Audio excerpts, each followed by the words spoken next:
I often get people asking me, how do I become a UX designer, a product designer, an environment artist, a tech artist, a level designer, or a tech designer? And really the answer is that your job title doesn't matter. Instead, ask yourself, what are your responsibilities? Like, which responsibilities do you want? Because even a job like level designer can vary a lot depending on what studio you're working at. For example, here's Cyberpunk 2077. This is a gray box only level with some simple colors and all the playtesting that comes with that. Is that what a level designer does? What about environment art and all the lighting? Is that a lighting artist or an environment artist's job, or is that also a level designer's job? And what about scripting or coding? Should you have to do that as a level designer? And the answer is that there's no single answer. Stop asking people for the correct definition and start asking for the responsibilities that you want. And a big part of that is reading the job description. For example, here's one from Blizzard. So let's zoom in on that. And they say, mastery of level design, technical, and artistic skills. Okay, so they kind of want a little bit of all three. And also, they don't even call it level designer. They call it senior to world builder. So world builder instead of level designer. And it's really important to note, this isn't wrong. It is what they need. Those are the responsibilities that they require, so that's what they're going to put up on their job ad. And the same thing goes for other companies, like, for example, Guerrilla. Guerrilla has a job ad for a senior quest designer. And if we look at that and then zoom in on it, we can see the need experience as a quest level content or mission designer. It's like, wait, there's a lot of different titles for this. So like quest designer, but also level designer and content designer and mission designer, because depending on which studio you worked at before, those could mean the exact same thing sometimes. And if we read further, we see another section here, which says, demonstrate proficiency in all three pillars of the role, narrative design, level design, and scripting. Mastering at least one of these pillars is expected. So we can add another one to this list, which is narrative designer. And again, it's important to note, this isn't wrong. It's what they need. Those are the responsibilities that they require. With level design, these things are just confusing, as with many other roles they are too. And in fact, even the terminology is often confusing. Like, for example, again, looking at this, what is this called? Is this block mesh? Is this gray box? Is it blockout? Depending on which studio you work at, they're going to use one of these or maybe a completely different one. And Adam Dolin also mentioned roles at GDC 2025 in this fantastic slide. And so he asked for some definitions. He's like, what is the role of a narrative designer? And the real true answer is whatever the studio you're working at says it is. And that's really it. Like, the role is whatever the company says it is. In fact, to a extreme, you can do the exact same job at two different companies, and one will fire you and the other will promote you. It's just they have different ideas about what the role entails, even though the title might be exactly the same. And technical roles also have confusing titles. In this case, engineer, programmer, developer, are these different ones or the same? Don Norman quotes Tesler and Saffer in his 2011 book, Living with Complexity. And here's a little page of that book. And if we zoom in on that, again, we see developer, programmer, or engineer. Like, they're also not sure, like, what is it really? And again, this is Tesler and Saffer in 2007. 2007. It's now 2025, and it's still confusing.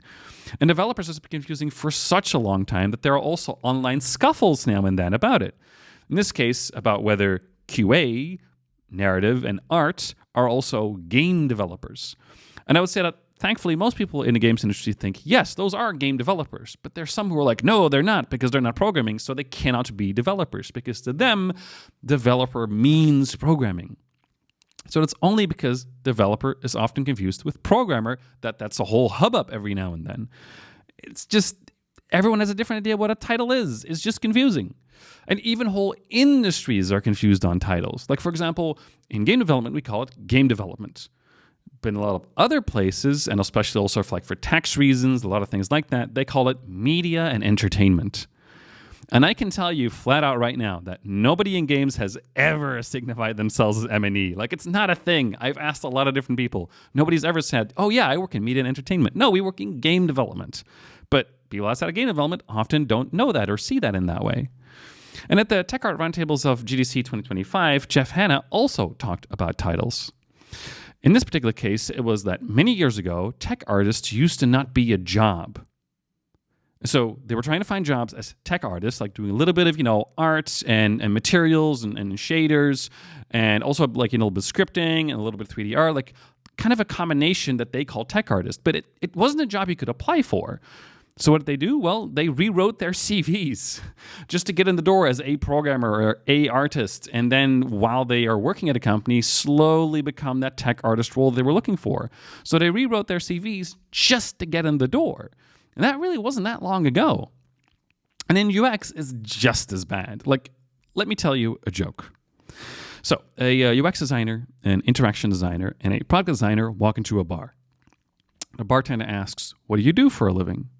The UX designer says, "I design a better user experience and make the interface easy to use."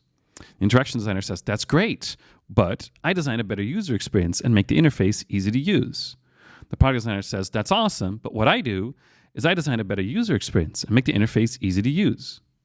Nobody knows the difference between these things. Anyone who states with certainty that it's one way or the other is just stating their opinion. It depends on the company.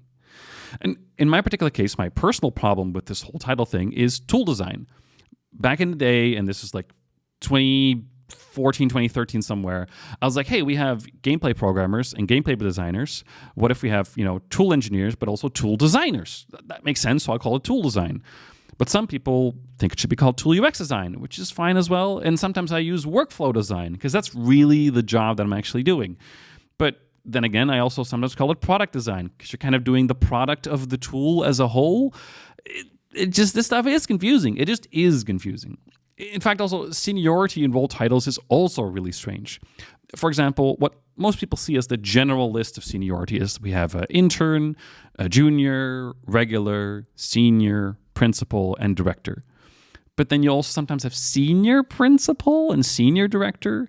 And nowadays you get a lot of the more like studio directors, and you also have senior studio directors. And then you have the title of lead. Where is lead? Is that in between senior and principal, or is it like between principal and director? And also associate. What is associate between junior and regular? And this is not a joke. I literally worked with someone one time, and their title was senior associate producer. What does that mean? And in fact, when I talked to them, they were also like, yeah, I have no idea what this title is, but that's the title they gave me. Like, it's just confusing. And another one you might see sometimes is expert. Expert. What is expert? Is that in between regular senior? Is that between senior and principal? What is expert? And the answer is nobody knows. Like, another thing that is often talked about is how many years of experience does it take to be a senior? And the correct answer is whatever the company says it does. So when you're asking, how do I become a UX designer or a product designer or an environment artist, a tech artist, a level designer, or a tech designer, don't ask that question. Instead ask, what responsibilities do you want? Because job titles are subjective. Thank you very much.